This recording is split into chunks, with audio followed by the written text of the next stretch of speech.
Hi everyone, and welcome to today's flick through video, which is a White Dwarf 472. So some nice artwork on the front of a Chaos Space Marine, and something to look at. The freebies with this magazine are Grand Tournament Secondary Objective cards. So when we open up, we get some info on subscribing, and then we get the intro to this month's White Dwarf by Lyle Lowry, managing editor. And then we go into the contents. So I'm not going to read out the contents, but what I am going to do is go through this. On this issue's tear out sheet, it's a tear out card bonanza, not one, not two, not four, but 3 card sections for you to enjoy. They feature all 23 of the secondary objectives from the Warzone Nachmund Grand Tournament Mission Pack, enabling you to pick the ones you want to use and place them to the side of the battlefield to remind you of your missions. Now, the cards look like this on the reverse side, and I will just read you what this says. Nachmund secondary objectives. The secondary objectives presented here are for use with the Warzone Nachmund Grand Tournament Mission Pack. When players select secondary objectives for a Warzone Nachmund Grand Tournament game, they must select 3, at least 2 of which must be selected from these cards. If a secondary objective has a keyword in brackets next to its title, players can only select that secondary objective if every model from their army, excluding unaligned models, has that faction keywords. In the case of the Long War, this can be selected if every unit in a player's army, excluding unaligned models, is a Chaos Space Marines unit, as defined in Codex Chaos Space Marines. The players can select a maximum of 1 secondary objective from another source, such as a codex or codex supplement. Each secondary objective has a category, e.g. Warpcraft, and players cannot choose more than 1 from each category.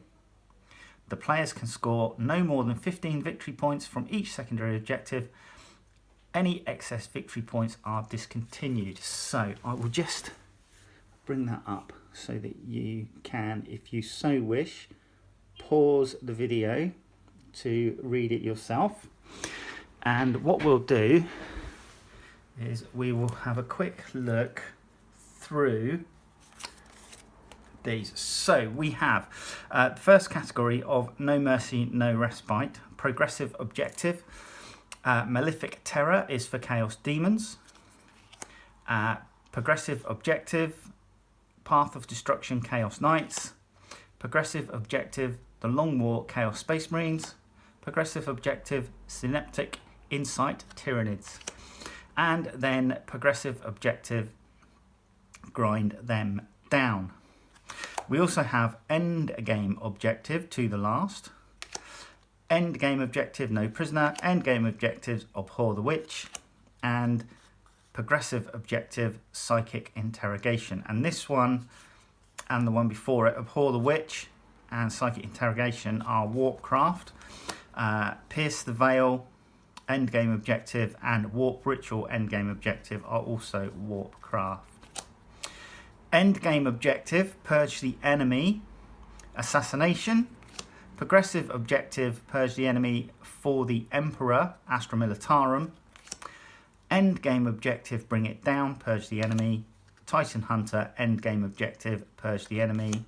And progressive objective, Yield No Ground, Imperial Knights, Battlefield Supremacy. Progressive objective, Behind Enemy Lines, Battlefield Supremacy. Progressive objective, Stranglehold, Battlefield Supremacy. Progressive objective, Engage on All Fronts, Battlefield Supremacy. Raise the Banners High, progressive and end game objective, Shadow Operations. And this is another progressive and end game objective, Deploy Teleport Homers for Shadow Operations. Investigate Signal, progressive objective, Shadow Operations. Retrieve a Nachmund data, end game objective, and that's shadow operations. And that's all of the secondary objectives for this card pack for Nachmund. So I hope that's given people some info with regards to the various objectives that will need to be played during tournaments for that particular campaign. Let's have a look at the magazine. So going into Contact, where we feature letters and models from readers. Some great looking models. I particularly like this Inquisitor Greyfax down the bottom here. And these High Elves here, or as they're called, Vanari or Oralan Wardens. They do remind me an awful lot of the elves from the Last Alliance in Lord of the Rings. And then we have a really nice finished Titan here. So going into Warhammer 40,000, first article is A Tale of Four Warlords. Now this is the last article for these guys. They're just detailing what they've painted recently.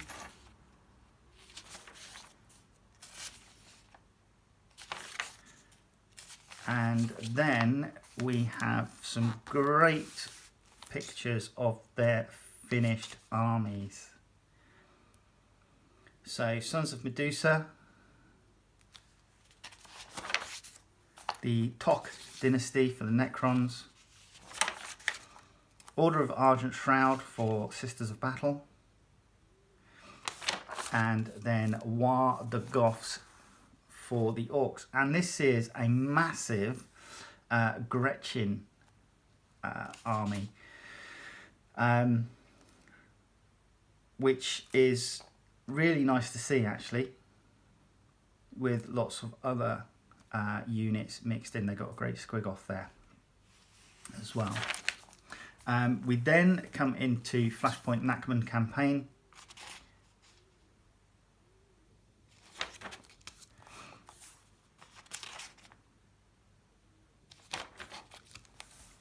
Some information on the system, the Geminon system.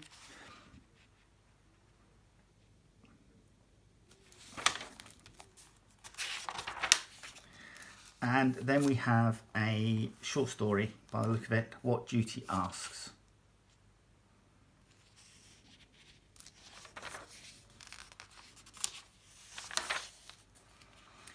Righteous Warfare. So we have some information on some Flashpoint Nachmund with regards to agendas, battle honours, etc., battle traits.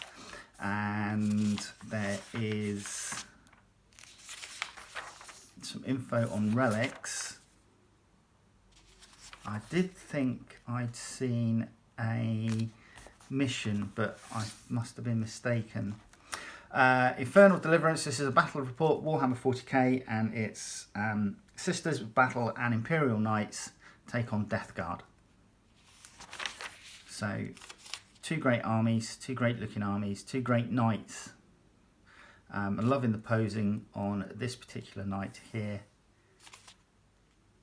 and a small Sisters warband. So that's the battle report.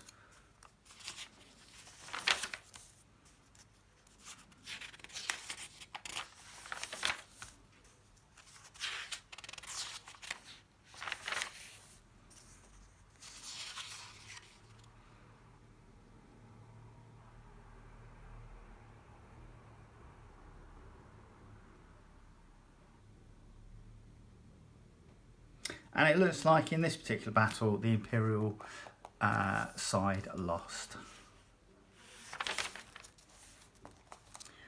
Lurking Worm. Gene stealer cults are insidious broods of human Xenos hybrids that have spread unnoticed on Imperial worlds for generations. They infiltrate the Imperium social, industrial and military fabric and their day of ascension dawns. So their uprising is nigh irresistible.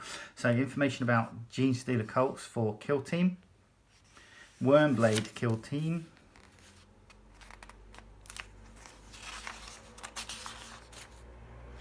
And you have random name generators for your teams and operatives within kill team. Enemy below. Again, talking about Genestealer cult and some new rules.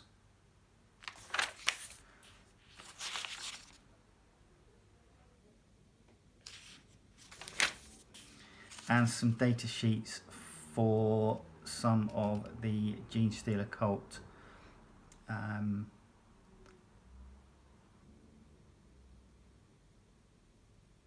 look like characters rather than units. No, hasn't trimmed properly. So yeah, new rules, lots of data sheets there.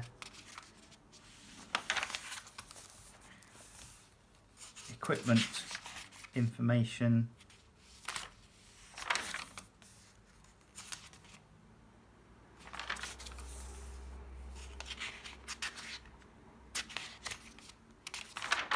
And then we come into some painting tips for the Wormblade kill teams. So gun case, it's slightly different gun casing colour here for a bolt pistol, based in Deathworld Forest, then washed in Athonian Camo Shade, then Elysian Green, and then Ogrin Camo.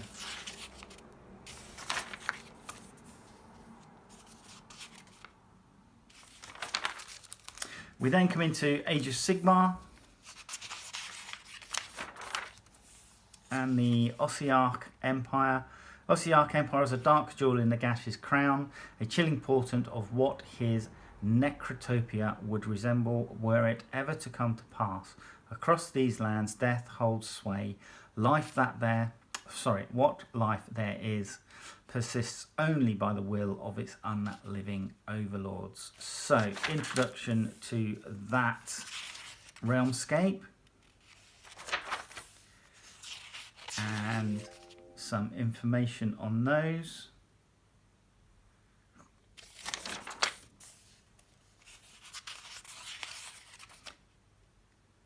Information on Bone Reapers.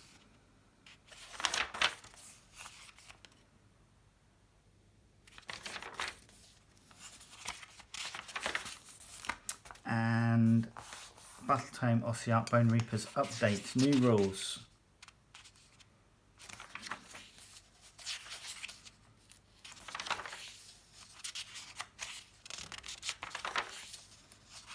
The Tithe Takers, Undying Legions of the Ossiarch Bone Reapers, are constructed purely for war and conquest. If the living defy Nagash's rule, the Ossiarch Bone Reapers are sent to quell the rebellion and collect the bones of those who would stand against the great necromancer.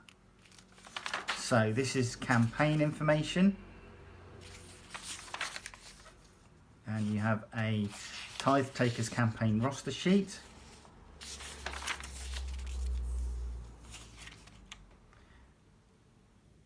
And rules of engagement for Age of Sigmar.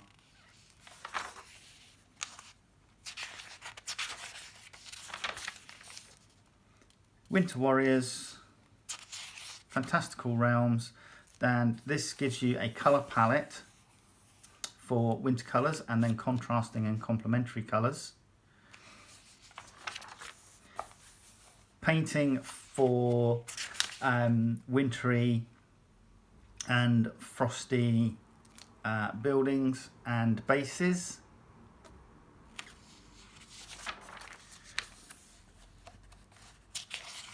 And then a gallery there of completed models.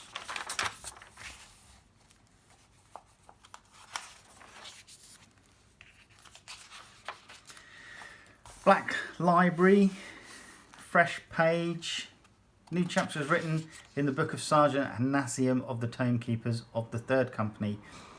As the Tomekeepers of the Third Company prosecute wars against the enemies of the Imperium. Yet misfortune seems to plague their every step in the first of this 6-part series. So there you go. A multi-part story for the Tomekeepers, which is a White Dwarf exclusive Space Marine army. And we get down to inside the studio, and I'm loving the look of this Grey Knights battle tank, Land Raider Redeemer, or Banisher as it's been called. It has the Forge World Psi Cannon on there. I think they're Psi Cannon or Silencer, which was a lovely sculpt. I had that for a Razorback. Unfortunately, these are no longer supported in the normal rules for Grey Knights, which is unfortunate. I'd love to be able to see them come back, but in friendly games, as long as your opponent doesn't mind, you can field it. We then have Hobby Bingo Spotlight, and just some inside the studio bits. Right, next issue on sale, 18th February. So, nothing really in here for Lord of the Rings this time round, which is a shame. But that was White Dwarf 472. And hopefully you will join me in the next video that I do for the magazine flick through. All right, take care. Bye-bye.